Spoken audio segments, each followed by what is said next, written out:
The wolves were so close Emma could hear the rasp of their breath, hot against the frozen night.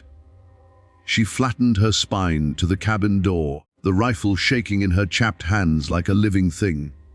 3 winters alone had sharpened her ears to the forest language, the hush when birds quit singing, the way fresh deer prints ended abruptly at the creek. Tonight the warning roared louder than wind. Then a child's cry sliced the dark. Emma's head jerked toward the sound. Through black trunks and drifting snow, a small figure staggered forward, skirts sodden to the knees. Behind her strode a man, tall, deliberate, moving like someone who'd stared down worse than wolves. "Get inside!" The shout left Emma's throat before caution could stop it. Every instinct screamed to drop the bar across the door and let the night take its due. The man scooped the child against his chest and ran. Emma raised the rifle and fired twice, high, the cracks echoing like breaking ice. The pack scattered into shadow. Boots thundered up the steps, the door slammed behind them. Up close the stranger looked younger than the storm had made him. 30, maybe, with city lines beneath the trail dust. The girl couldn't be past 7, trembling so hard her teeth clicked like dice. Their clothes were wrong for wilderness, wool too fine, leather too supple. "Lost our horses in the blow," the man said. His voice carried gravel and something polished underneath.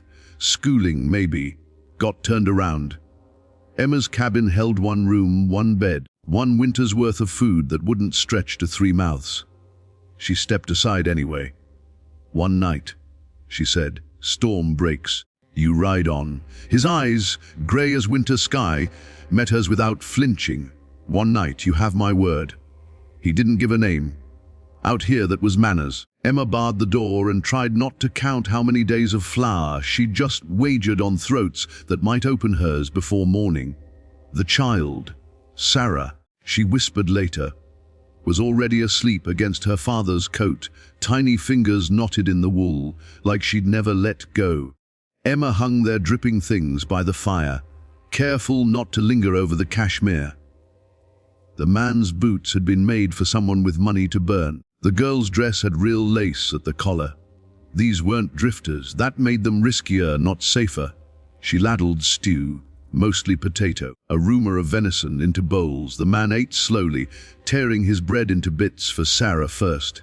Gentleman's habit, father's love. "You're a long way from any town," Emma said. "We're like distance." He didn't apologize. "You live here alone?" 3 years now." "Brave," he said, and meant it, or desperate, both. He smiled, quick as heat lightning. "Depends on the day." Sarah's head sagged. He carried her to the bed without asking what Emma would sleep on. "You didn't have to take us in. Didn't have to leave you to the wolves either. Out here you help folks. That's the only law worth a damn. Especially when you can't spare it," Emma said. He nodded, something weary and familiar in the motion. The fire popped. Outside, wind promised worse cold. "Get rest," Emma told him. "You'll need it." He didn't argue, proof of how bone-tired he was, and curled on the floorboards beside the bed, close enough to throw himself between his daughter and any danger. Emma wrapped herself in a blanket thin as hope and kept watch by the hearth until the logs burned to embers. Dawn came bitter and grey. The man was already up, feeding the fire with her last split logs. He moved like someone used to making himself useful, without being asked. "Storm's worse," he said. "Can't travel." Emma peered through frost-laced glass. Snow fell in sheets, swallowing the world. Her stomach dropped. 1 night was charity. 2, 3, that was arithmetic she couldn't afford. "I'll hunt," he said, reading her silence. "Earn our keep." She gestured at the whiteout. "In that, I've hunted in worse." He reached for his coat. "Traps along the creek won't fill in this. I'll track. Sarah stays with me." He checked his rifle with hands that knew the work. Kissed the girl's forehead. "Be good for Miss Emma." "You'll come back," Sarah said, small voice cracking. "Always." He said it like swearing on a Bible. Then the door shut and the storm took him. Sarah sat on the bed, solemn as a judge. Emma dredged up rusty memories of her sister's children. Lost to fever years ago. Know how to sew. The girl brightened. Mama taught me. She stopped, eyes clouding. Before, Emma pulled out a torn dress. They worked side by side, needles glinting. Sarah's stitches were careful, precise. Her mother's legacy. Papa's sad a lot, Sarah said suddenly. Since Mama went to heaven. He doesn't talk about her anymore. Does that mean he's forgetting? Emma's throat closed. No, honey. Sometimes people go quiet because remembering hurts too much. Sarah nodded like she understood things no child should have to. The man came back at dusk with 2 rabbits and ice in his beard. Emma had soup simmering, thin but hot. He shook so hard she heated stones and wrapped them in flannel for his feet. Foolish, she scolded. Can't take without giving, he answered through blue lips. Not from someone who's already given everything. Something inside Emma cracked wide open. She'd forgotten what it felt like to be seen. That night Sarah fell asleep full and safe. Emma washed bowls while the man sat by the fire, finally still. You haven't asked my name, he said. Figured you'd tell me if it mattered. Jamie's. James Colton. The name stirred nothing in her. Should it? I've got land, cattle. A house too big and too empty. His voice went hollow. Everything except what counts. Money doesn't cure lonesome. No. But it can't buy what Sarah needs either. A mother, a home that feels safe. She has you. I'm half a father on my good days. His fists clenched. She deserves better. She deserves you whole, Emma said. That's different than perfect. Firelight flickered across his face. Something wordless passed between them. Shared grief, maybe, or the recognition of fellow travelers on the same hard road. Why here alone? He asked. Fever took my family. Couldn't stay where every corner held ghosts. Came here to rebuild or die trying. Which is winning? Ask me tomorrow. And neither fed the fire. Darkness felt kinder than light that showed too much. One more day, James said. Storm should break. Emma nodded, ignoring the ache under her ribs. Morning brought stillness. The world lay buried and dazzling under cruel sun. James was outside clearing her porch before she woke. Sarah helped, cheeks red, laughing as she lobbed snowballs at pines. You don't have to, Emma called. Your roof's weak by the chimney. He answered, not pausing. Snow that heavy will cave it. She climbed the ladder. He was right. She'd meant to fix it before winter, but lumber cost dear and her hands weren't what they'd been. I can patch it. Got spare boards? I don't. Then I'll ride to town, 15 miles south, on foot. In this. Found the horses this morning. They holed up in a canyon. He smiled faintly. Stubborn beasts. Like their owner.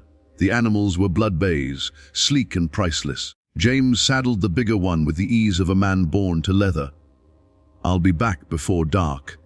You don't owe me. I know what I owe, Emma. Her name in his mouth sounded like a vow. She watched him ride south until white distance swallowed him. Turned to find Sarah studying her with ancient eyes. Papa likes you, the child announced. He's just kind. No. He laughs different when you talk. Like with Mama.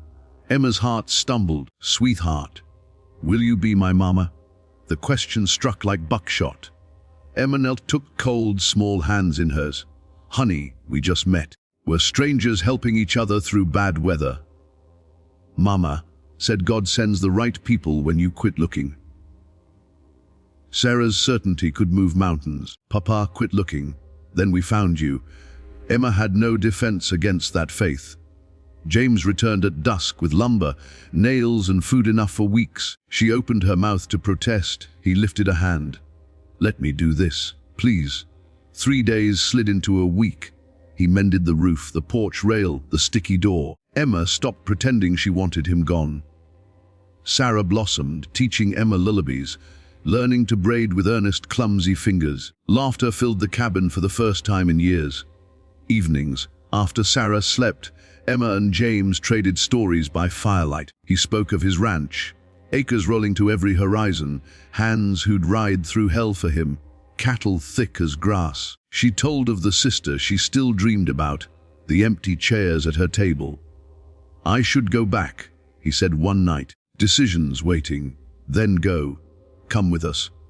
The words hung warm and dangerous. Emma's pulse hammered. "I'm not asking marriage," he added quickly. "Not yet. Come see the place. See if Sarah's right. If this is more than storm-born kindness. I've nothing to bring." She spread calloused hands. "Threadbare dress, rough ways. I won't fit your world. You fit the only part that matters." His voice was raw. "You gave your last crust to strangers."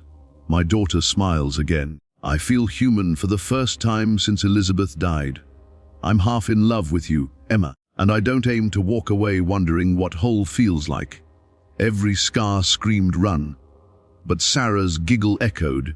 James's hands had built her shelter, and 3 years of grief had taught her loneliness was a slow death. "One condition," she said. "If I don't belong, you let me leave clean. No charity. Deal." He offered his hand. She took it, warm, steady, homecoming. The ranch stole her breath, hills rolling green to blue distance, a house that could swallow her cabin whole. Hands touched hat brims as James rode in with Emma beside him, Sarah chattering between like a bright bird. Whispers followed at once. "Wilderness woman, thinks she's landed a prize." Emma lifted her chin. She'd faced wolves. James introduced her to Dutch. The foreman, leather-faced, sharp-eyed. "Mom, I work," Emma said. "No handouts." Dutch's gaze softened a fraction. "Kitchen's short-handed. Cook's been growling. I start tomorrow." That night James gave her a guest room, simple and gracious. No rush. Sarah appeared in her nightgown, clutching a rag doll. "Tuck me in like at the cabin." Emma's heart cracked. She followed the child to a pink and white room frozen since her mother's death. Sarah patted the mattress. "Mama lay here and told stories." Emma hesitated, then slid in and spun a tale of a brave girl, a grieving father, a lonely woman who remembered her strength. Sarah slept with Emma's finger curled in hers. James found them an hour later. Gratitude and fear warred across his face. "She's trying to fill a mama-shaped hole with me," Emma whispered in the hallway. "What happens when she sees I'm not?" "She knows," James said. "She's choosing you anyway. Question is whether you're brave enough to let her." Emma thought of empty winters, then of small arms around her neck. "I'm terrified." "Good. Means it matters." He kissed her forehead and left her trembling in lamplight. 2 months blurred. Emma earned her keep with bread that made grown men grateful. Sarah shadowed her, chattering of foals and kittens. James courted slow, sunset rides, his hand at her waist during barn dances. Gossip trailed like smoke. Gold digger, replacing a real lady. Emma ignored it until the banker's wife in town sneered loud enough for the street to hear. Millionaire like James Colton could have anyone. Instead, he's playing house with a wilderness beggar. The words cut deeper than claws. That night, James found her on the porch staring at stars like answers. "What happened?" "Nothing." Her voice cracked. "Just remembered I'll never be enough." "Not polished, not." "Stop." He turned her gently. "I don't care what they think. I do. Sarah deserves. She deserves someone who loves her fierce and plain. We both do." He cupped her face. "I'm falling in love with you, Emma. My daughter calls you mama when she thinks I can't hear. I wake grateful you're here and scared you'll bolt. If you leave, it won't be because you're less. It'll be because you don't believe you're everything." Tears froze on her lashes. "What if I fail? What if we don't?" His thumb traced her cheek. "What if love is enough?" She had no more armor. He kissed her, soft, then sure, and her heart answered yes before fear could speak. Sarah watched from the window, grinning like dawn. Spring galloped in early. The wedding was small. Hands Dutch, Sarah in white lace scattering wildflowers. Emma's hands shook holding James's. Vows were simple, iron strong. "I do," he said. "I do." She echoed. meaning it with every scarred inch of her soul. That night they stood on their porch, hers now too, watching land roll endless under stars. "Thank you," she whispered, "for getting lost in your woods, for giving me reason to open the door." He wrapped her close. "Thank you for being brave enough to let us in." Sarah padded out in her nightgown. "Can I sleep with you like at the cabin?" Emma and James exchanged rueful, newlied smiles. "Always," Emma said, lifting her. They went inside, 3 hearts stitched from broken pieces and stubborn grace. Behind them the door shut on winter's long loneliness. Ahead firelight glowed gold. Beacon, promise, home. Sometimes salvation wears trail dust and a child's hope. Sometimes love arrives on wolf song and prayer. Sometimes the bravest act is simply turning the latch.